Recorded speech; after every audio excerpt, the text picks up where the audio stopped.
जय श्री राम। आपका बहुत बहुत स्वागत है।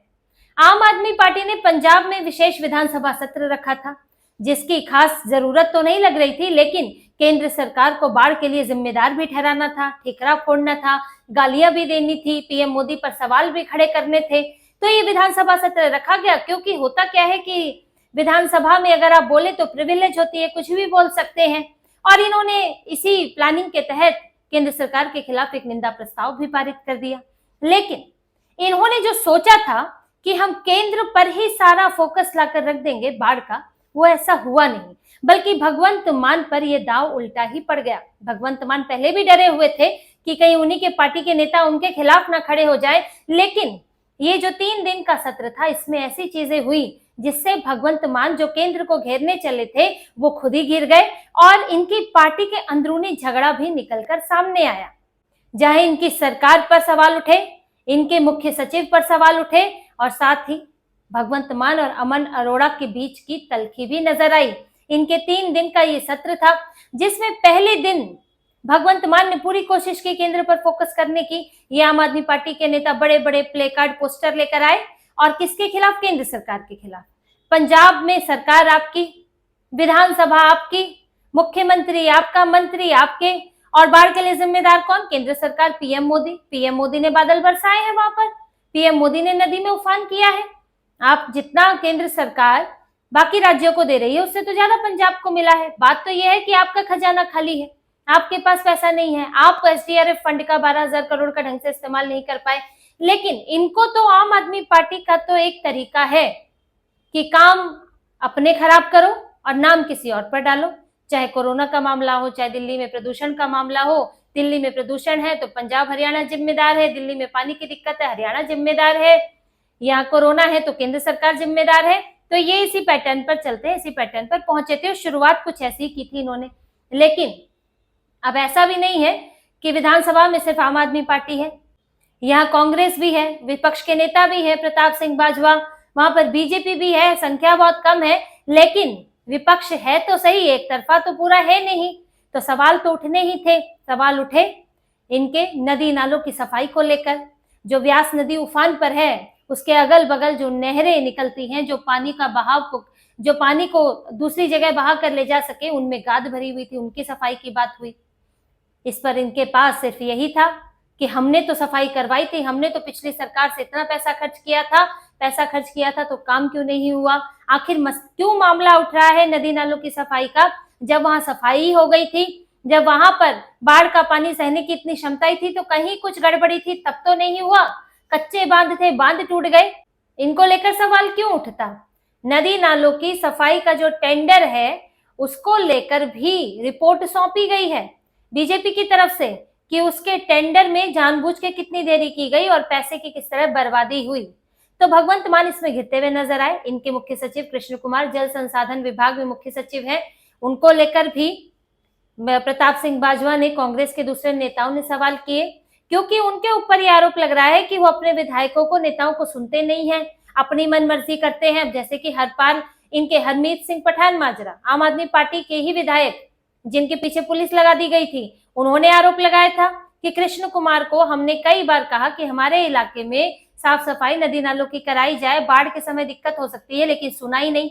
अब उनका ये आरोप है, उनका कहना है कि हमारी बात अधिकारी सुनते नहीं, हमारी बात भगवंत मान सुनते नहीं, वो सिर्फ अपने अधिकारी की सुनते हैं। तो यहाँ तो अधिकारी ही सरकार चला रहे हैं, भगवंत मान को कोई मतलब नहीं है, वो तो यसमैन बने हुए हैं अरविंद केजरीवाल के। तो कृष्ण कुमार घेरे में रहे और वहां पर कृष्ण कुमार बैठे हुए थे। लेकिन अब क्या वजह थी कि उनकी सीट ऐसी थी कि वो किसी को दिख नहीं रहे थे या दिखना नहीं चाहते थे।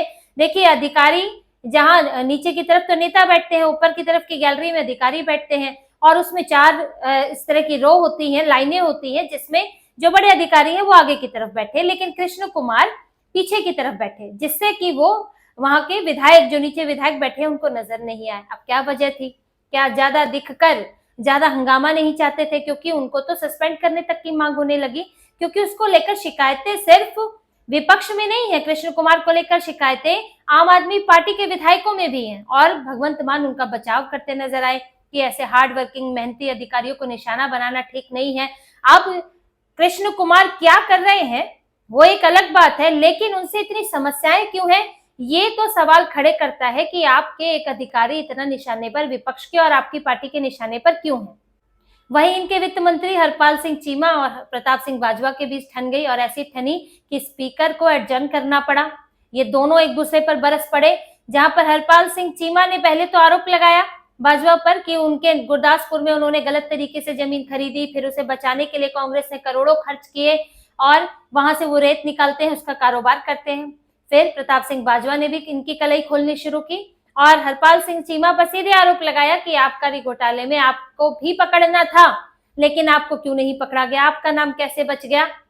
और उन्होंने कहा कि आप लोग डिस्टिलरी से 45 लाख रुपए, हर डिस्टिलरी यानी कि हर शराब कंपनी से 45 लाख रुपए आपके पास आते हैं, ये कमीशन आता है। तो ये सारे आरोप विधानसभा के अंदर इनके ऊपर लगे और आम आदमी पार्टी भी बचकर नहीं निकल पाई और इनके बीच की तल्खी भी दिखी। देखिए, भगवंत मान और अमन अरोड़ा, जिनके बीच में पिछले कुछ समय में ये नजर आया है कि बनती नहीं है इनमें आपस में। अमन अरोड़ा वो प्रदेश अध्यक्ष हैं, मंत्री भी हैं, केजरीवाल के करीबी है और उनकी कम से कम भगवंत मान से तो ज्यादा सुनी जाती है पंजाब के अंदर। उनका होल्ड ज्यादा है पार्टी के ऊपर बजाय कि भगवंत मान का। इसलिए उन्होंने कह भी दिया था कि भले ही सिख पंजाब जो है सिख बहुल है, लेकिन एक हिंदू मुख्यमंत्री हो सकता है। और इसी बात को भगवंत मान दिल पे ले गए थे और उन्होंने कहा था कि अगर कोई और बनना चाहता है तो मैं हटने के लिए तैयार हूं। अब जब अमन अरोड़ा, जो कि मुखर नेता हैं और बोलते हैं विधानसभा में, तो पहले दिन तो उन्होंने चुप्पी साधे रखी। 3 घंटे का समय इनकी पार्टी के पास था, लेकिन अमन अरोड़ा को समय नहीं दिया गया या उन्होंने समय लिया नहीं, लेकिन उन्होंने कुछ नहीं बोला सरकार के पक्ष में, भगवंत मान के पक्ष में। और अभी हाल ही में इनके बीच में एक तनातनी और सामने आई थी। भगवंत मान अस्पताल में थे, तब अमन अरोड़ा भगवंत मान के साथ मीटिंग थी, कैबिनेट मीटिंग थी, तो वो पहुंचे थे। तो बाकी सभी कैबिनेट मंत्रियों को अंदर आने दिया गया, गाड़ी अंदर ले जाने दी गई, लेकिन अमन अरोड़ा को रोक दिया गया कि आप अंदर पार्क नहीं कर सकते। अमन अरोड़ा गाड़ी से उतरे, फिर अंदर गए, फिर मुख्य सचिव उनको दिखे केपी सिन्हा, तो उनसे उन्होंने बात की, वो भड़के भी हुए थे। फिर मुख्य सचिव के कहने पर उन्हें अंदर लाया गया उनकी गाड़ी को। तो ये दिखा कि भगवंत मान के जो उनका जो गार्ड है वो ऐसे ही तो नहीं अमन अरोड़ा को रोक लेगा, और ऐसा भी नहीं है बाकी सबको वो जानता होगा, अमन अरोड़ा को नहीं जानता होगा। तो आखिर गार्ड को क्या किसी ने कहा, क्या भगवंत मान ने कहा, या उसको अपना ही मन आ गया कि आज अमन अरोड़ा को रोकना है। तो इनके बीच में तल्खी नजर आई। और देखिए, जब भगवंत मान बीमार थे तो पीएम मोदी को रिसीव कौन करने गए, अमन अरोड़ा। और यहाँ अरविंद केजरीवाल जब दौरा करने आए तो साथ में कौन गया, अमन अरोड़ा। तो अमन अरोड़ा एक तरह से केजरीवाल के करीबी, और केजरीवाल के वहां पर आप समझ लीजिए कि वो दूध की तरह है। वहां पर केजरीवाल ने वहां पर भगवंत मान की निगरानी करने के लिए अमन अरोड़ा को बिठा रखा है। तो उनसे तल्खी तो जायज है, दिखता है कि तल्खी स्वाभाविक है उनसे। ये तल्खी नजर आई इनकी विधानसभा के अंदर, जब पहले दिन अमन अरोड़ा कुछ नहीं बोले। हालांकि बाद में जब ये बात उठी तो फिर अमन अरोड़ा अगले दिन उन्होंने बोला, कुछ एक पक्ष रखा पार्टी की तरफ से, लेकिन उनकी बहुत ज्यादा इन्वॉल्वमेंट उस तरह से नजर नहीं आई जैसे पहले आया करती थी। इसके अलावा इन्होंने जो कहा था कि हम विधानसभा सत्र इसलिए ला रहे हैं क्योंकि बाढ़ पीड़ितों को राहत देने के लिए ये सत्र की जरूरत है, कुछ संशोधन करने हैं, लेकिन क्या संशोधित हुआ है ये भी देख लीजिए। बीज बिल संशोधन पास हुआ है, राइट टू बिजनेस जीएसटी संशोधन पास हुआ है, अपार्टमेंट एंड प्रॉपर्टी रेगुलेशन, सहकारी सभाएं, टाउनशिप इंप्रूवमेंट, ये सारे बिलों के संशोधन थे, वो पास हुए हैं। अब इनका बाढ़ प्रभावित इलाकों से क्या लेना देना है, इनका बाढ़ राहत से क्या संबंध था, तो इनको पास कुछ और कराना था और साथ में इन्हें केंद्र सरकार के ऊपर ठीकरा फोड़ना था। इसलिए ये अपना इन्होंने 3 दिन का विशेष सत्र रखा था, जिससे तो साफ हो गया कि इन्होंने बाढ़ राहत के लिए विशेष सत्र में कुछ खास करना नहीं था। इनको बाढ़ पीड़ितों से खास मतलब नहीं था, इनको अपनी राजनीति सेट करनी थी। लेकिन इस बीच में भगवंत मान भी घिरे, सरकार पर सवाल उठे जिसके जवाब ठीक से इनके पास नहीं थे, आपसी तल्खी भी इनकी दिखी और भगवंत मान घिरते हुए नजर आए हैं।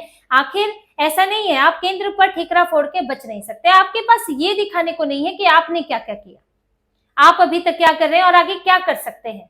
आपकी जो सारी घोषणाएं हैं वो बाढ़ राहत से बिल्कुल अलग है, दूसरी आजकल घोषणाएं करने में लगे हैं। दूसरा, रंगला पंजाब की बात हुई, उसके ऊपर इनकी सफाई नहीं। रंगला पंजाब हमने बनाया है, हम इसको इसमें इस्तेमाल करेंगे बाढ़ राहत के लिए, और इसको खुद ये वित्त मंत्रालय के तहत है। लेकिन आप जो वेबसाइट दे रहे हैं ranglapunjab.gov.in, ये वेबसाइट मिलती नहीं है। रंगला पंजाब के, इसके रंगला पंजाब सोसाइटी बनाई थी, उसके सदस्य कौन है ये नहीं पता चलता, ट्रस्टी कौन है पता नहीं चलता, एग्जीक्यूटिव कमेटी में कौन है पता नहीं है। आपने रंगला पंजाब फंड बनाया था मई में, तब तो आपने बनाया था कि एनआरआई अपने गांव में सुधार चाहते हैं, इंफ्रास्ट्रक्चर बेहतर करना चाहते हैं, तो वो पैसा दे, यहाँ पर डोनेट करें, हम उसको चैनलाइज करेंगे उस डोनेशन को। और आज आप उसको बाढ़ राहत के लिए ले रहे हैं। अचानक से आपके मंत्री संजीव अरोड़ा उस पर दान भी दे देते हैं 50 लाख रुपए, जबकि मई से अभी तक उन्होंने दान नहीं दिया था। तो यहाँ पर आप ये देखिए कि ये रंगला पंजाब को लेकर भी घिरे, ये आप पंजाब बाढ़ राहत के साथ साथ बाढ़ की स्थिति से निपटने के उपायों को लेकर भी घिरे, और इनके आपसी नेताओं के बीच में भी एक तनाव नजर आया, और इनके नेताओं पर, इनके विधायकों पर आरोप भी जबरदस्त लगे हैं। तो भगवंत मान का ये जो स्पेशल सेशन था वो सबने देखा, पंजाब की जनता ने भी देखा। वहां पर आप केंद्र सरकार पर ठीकरा फोड़ के अपनी सरकार नहीं बचा सकते, भाजपा तो वैसे भी वहां ना के बराबर है। तो आप ये नहीं कह सकते कि पंजाब में सरकार तो हम बनाएंगे जी, लेकिन काम जो है केंद्र सरकार करेगी। ये केजरीवाल फॉर्मूला अब चलने वाला नहीं है, और इसी की हकीकत दिखी है कि आप पर सवाल उठने बंद नहीं होंगे। आप चाहे विशेष सत्र बुलाएं, चाहे आप मीडिया में प्रेस कॉन्फ्रेंस करें, लेकिन पंजाब की जो हालत हुई है उसके लिए आपको जवाब देना ही होगा। तो इसी तरह की और खबरें और विश्लेषण आपके लिए लाते रहेंगे, हमसे जुड़े रहिए, सब्सक्राइब कीजिए, कमेंट कीजिए। बहुत बहुत धन्यवाद। जय श्री राम।